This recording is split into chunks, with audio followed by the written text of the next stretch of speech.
అయితే 'big boss 4' అనేది ఇప్పటికి చాలా మందికి ఫేవరెట్ సీజన్. అదొక ఫేవరెట్ సీజన్ ఇప్పటికి అందరికి ఇన్ని సీజన్స్ అయ్యాక కూడా. లోపలికి వెళ్ళాక ఎవరితో పర్సనల్ కనెక్షన్స్ కానీ, ఎమోషనల్ బాండింగ్స్ కానీ అసలు ఎక్కడా గూడా మీకు వేరే వాళ్ళతో కొంచెం ఒక చిన్న కనెక్షన్ ఏర్పడటం అలా ఏం జరగలేదా? ఎప్పుడేం జరగలేదు. అసలు నేను ముందు స్ట్రాంగ్ గా ఫిక్స్ అయిపోయాను. అనుకొని వెళ్ళారా? నేను ఫుల్ స్ట్రాంగ్ గా ఫిక్స్ అయ్యి వెళ్ళిపోయాను. అండ్ బేసిక్లీ నాకు గుడ్ నేమ్ రాకపోయినా పర్లేదు, నాకు బ్యాడ్ నేమ్ అయితే రాకూడదు అనే ఫిక్స్ అయ్యి వెళ్ళాను. మమ్మీ నేను వెళ్ళను మమ్మీ అని చెప్పా మా మదర్ కి. మమ్మీ నేను ఇప్పుడు ఇలా ఉన్నాను, నాకు ఆపర్చునిటీస్ అన్న వస్తాయి, బిగ్ బాస్కి వెళ్తే అది కూడా రాకపోవచ్చు అని చెప్పా. దానికన్నా ముందు వెళ్లే ముందు 10 మంది 50 మంది 100 మంది దగ్గర సజెషన్స్ తీసుకున్నా, ఎలా ఉండాలని. ఎక్కువ సజెషన్స్ తీసుకున్నా తప్పే బేసిక్లీ. కానీ ఒకటైతే ఫిక్స్ అయిపోయా, నాకు బాయ్ ఫ్రెండ్ వద్దు. అండ్ బాయ్ ఫ్రెండ్ చేసుకోవాలన్న గొప్ప వాళ్ళు కూడా ఎవరు లేకుండే అందులో. అంటే నాకు కనెక్ట్ అయ్యే లాంటి క్యారెక్టర్స్ ఎవరు లేకుండే. నాకు కనెక్ట్ అయ్యే వాళ్ళు, నాకు కావాల్సిన టైప్ వాళ్ళు different. For me I never got connected to any person. either anyone was like friend or brother లాగే. అండ్ సెకండ్ థింగ్, నాకు ముందే ఫిక్స్ అయిపోయి నాకు వద్దు, ఐ డోంట్ వాంట్ దిస్. నేను వచ్చేసేటప్పుడు లిటరల్ గా నాకు చాలా నెగటివ్ వచ్చేసింది. ఫెస్టివల్ రోజు నన్ను బయటికి తీసేస్తున్నారంటే ఫుల్ నెగటివ్ అయిపోయింది నా లైఫ్, ఇంకా ఓవర్ అని అనుకున్నాను నేను. But it is all different. And చాలా వరకు ఫ్యామిలీస్, లేడీస్, పిల్లలు అందరూ నన్ను బాగా సపోర్ట్ చేశారు. I'm so thankful for this show also, Bigg Boss. దానివల్లే నేను అందరికీ తెలిసాను. కానీ దానికన్నా ముందు నేను చేసిన చాలా కష్టాలు ఉన్నాయి. దానికన్నా ముందు 5-6 ఫిల్మ్స్ చేశాను నేను. మహర్షి ఒకటి చేశారు. అవును, మహర్షి చేశాను. ఇంకా 5-6 ఫిల్మ్స్ చేశాను విచ్ నాట్ రిలీజ్ కూడా అవ్వలేదు. ఇప్పుడు చేసినవే రిలీజ్ అవ్వట్లేదు, అప్పుడు చేసినవి ఏం రిలీజ్ అవుతాయి. కానీ ఆ కేటగిరీలోనే నన్ను తీసుకున్నారు, మోడల్ అండ్ యాక్టర్ కేటగిరీలో. ఓకే. కానీ ఆఫ్టర్ బిగ్ బాస్ కూడా చిరంజీవి గారు అనౌన్స్ చేశారు, దివి అసలు చాలా బాగా పొగిడారు కూడా ఆయన. అవును. అలానే చెప్పినట్లే గాడ్ ఫాదర్ లో మంచి రోల్ చేశారు. బట్ చాలా ఆఫర్స్ మీ వరకు వచ్చి కన్ఫర్మ్ అయిపోయి దివినే ఇంకా కన్ఫర్మ్ అని అనుకున్న తర్వాత కూడా మీ దగ్గర నుంచి వెళ్ళిపోయినాయి చాలా ఉన్నాయి అని చెప్పేసి. అవును, ఇది ఒక అన్స్టేబుల్ వరల్డ్, వెరీ అన్స్టేబుల్. నీకు లైఫ్ వచ్చినా రాకపోయినా, నీ కెరియర్ లో నీ పేరు స్టేబుల్ అయిపోయినా కూడా నీ కెరియర్ కి యు ఆర్ వెరీ అన్స్టేబుల్. నీ ప్లేస్ లో ఇంకో 10 మందిని మార్చేయచ్చు వెంటనే. ఆ 10 మందిని మార్చకుండా ఉండాలంటే ఇప్పుడు వాళ్ళని ఎంత ఎప్పుడు ఫాలో అప్ చేయాలి, రిక్వెస్ట్ చేస్తూ ఉండాలి, చాలా తగ్గుండాలి, చాలా గ్రౌండెడ్ గా ఉండాలి, బతిమలాడుతూ ఉండాలి, గమ్మున ఉండాలి, ఇవన్నీ ఉంటాయి. ఎవడు తోపు కాదు. ఇప్పుడు నా ప్లేస్ లో ఇంకో 100 మందిని అనుకోవచ్చు. Life is very unstable. అంతే, వచ్చి ఛాన్సెస్ వచ్చేసి వెళ్ళిపోతానే ఉంటాయి. అది మనం చూస్తూనే ఉంటాము. No one can help it. So ఇప్పుడు దానికి ఆఫర్స్ వచ్చి వెళ్ళటము ఓకే, బట్ అంతా మనం ఒకటి ఫిక్స్ అయి ఉంటాం కదా, ఎస్ ఈ ప్రాజెక్ట్ బాగుంది, చేస్తే ఖచ్చితంగా మనకి కెరీర్, కొన్ని ప్లానింగ్స్, కొన్ని క్యాలిక్యులేషన్స్ కరెక్ట్ గానే, కొన్ని వెళ్ళిపోతే బాధ ఏం అనిపించదు, ఓకే పర్లేదులే నెక్స్ట్ చూసుకుందాం. కానీ కొన్ని కంపల్సరీ వీటి వల్ల మనకి నేమ్ ఉంటుంది, నెక్స్ట్ వేరేది ఉంటుంది అన్నప్పుడు అవి వెళ్ళిపోతే చాలా బాధ. ఇప్పుడు ఇంకొక విషయం ఏంటంటే, కొంతమంది మనల్ని చాలా, అంటే they will not consider you.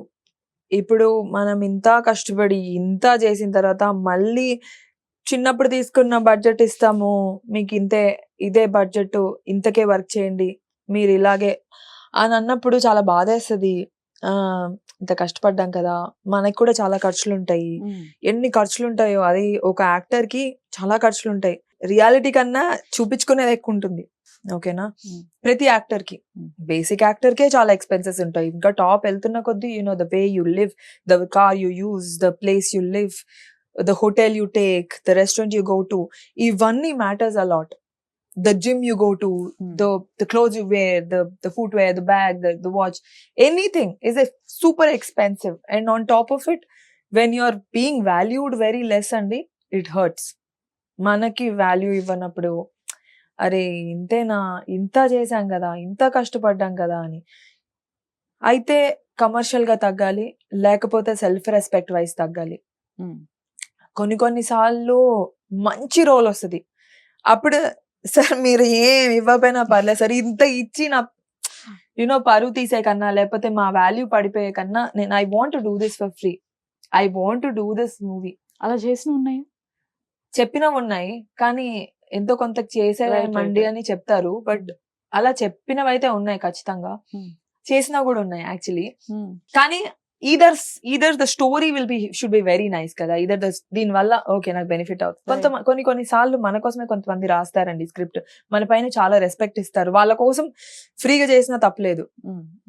4 days పోతున్నాయి, 5 days పోతున్నాయి అన్నా తప్పులేదు. మనకంత రెస్పెక్ట్ ఇచ్చి, మనకంత వాల్యూ ఇచ్చి, మనకంత బాగా చూసుకొని మీరు చేస్తే బాగుంటుంది అని కన్సిడర్ చేసిన వాళ్ళకి ఇప్పటికీ కూడా కమర్షియల్ గా అందరికీ అది అంటే జనరల్ గా నేను సినిమాల్లో చూస్తున్నప్పుడు ఈ హీరోకి 10 crores ఇస్తారంట, హీరోయిన్ కి 20 crores రావచ్చు ఇలా అనుకునేదాన్ని. But the cinema world is totally different.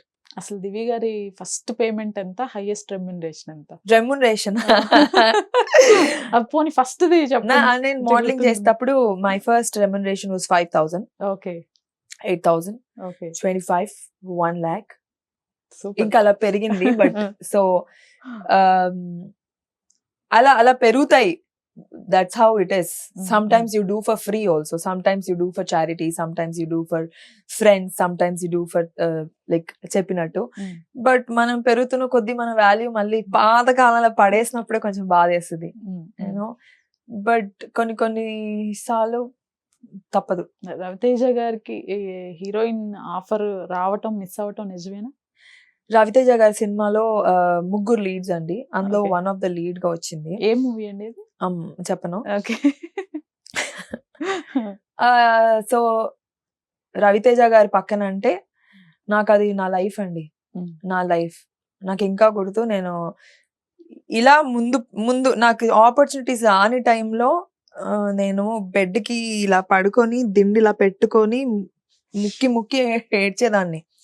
అది మా మమ్మీ డాడీ కూడా తెలిసేది కాదు. అంటే సౌండ్ రాకుండా బయటికి వస్తే ఎందుకు ఏడుస్తున్నావు అని అడిగితే ఏం చెప్పాలో తెలియక, ఆపర్చునిటీస్ రావట్లేదు, అబ్బా ఇంత సీరియస్ అనుకుంటారో మరి ఎలా అనుకుంటారో తెలీదు.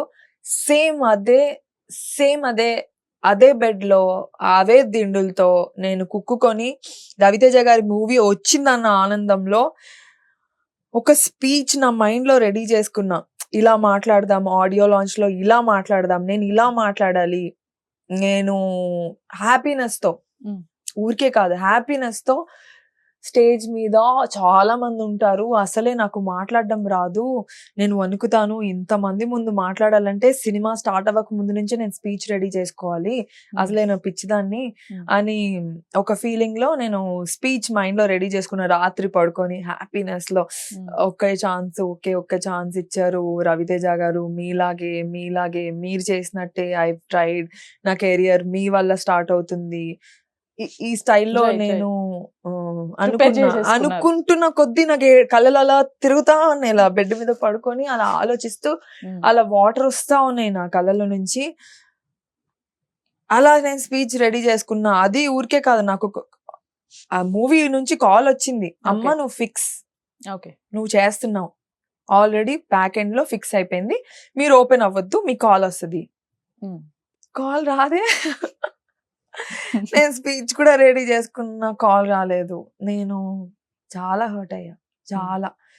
దానికి ఆ సినిమా కోసం నేను లుక్ టెస్ట్ చేశాను, ఆఫీస్కి వెళ్ళి 2 సార్లు లుక్ టెస్ట్లు చేశాను, నా పర్సనల్ గా 3 లుక్ టెస్ట్లు చేసి డైరెక్టర్ పంపించాను. సార్ ఇది చూడండి, ఇది చూడండి, ఇలా చూడండి, నేను ఇలా చేస్తాను. రవితేజ గారు పక్కన నాకు ఆపర్చునిటీ అంటే నాకు నాట్ ఏ నార్మల్ విషయం అండి. అంటే ఆ రేంజ్ లో ఎవరున్నా సరే నాకు నా కెరియర్ సెట్ అయిపోతుంది. అందరు కొత్త అమ్మాయిలు తీసుకుంటున్నారు కదా, నన్ను కూడా తీసుకుంటే బాగుంటుందని నేను అనుకోవడంలో తప్పేం లేదు. తీసేసుకున్నారు అనుకున్నాను, జరగలేదు. ఇట్స్ వెరీ హార్ష్ రియాలిటీ అంతే.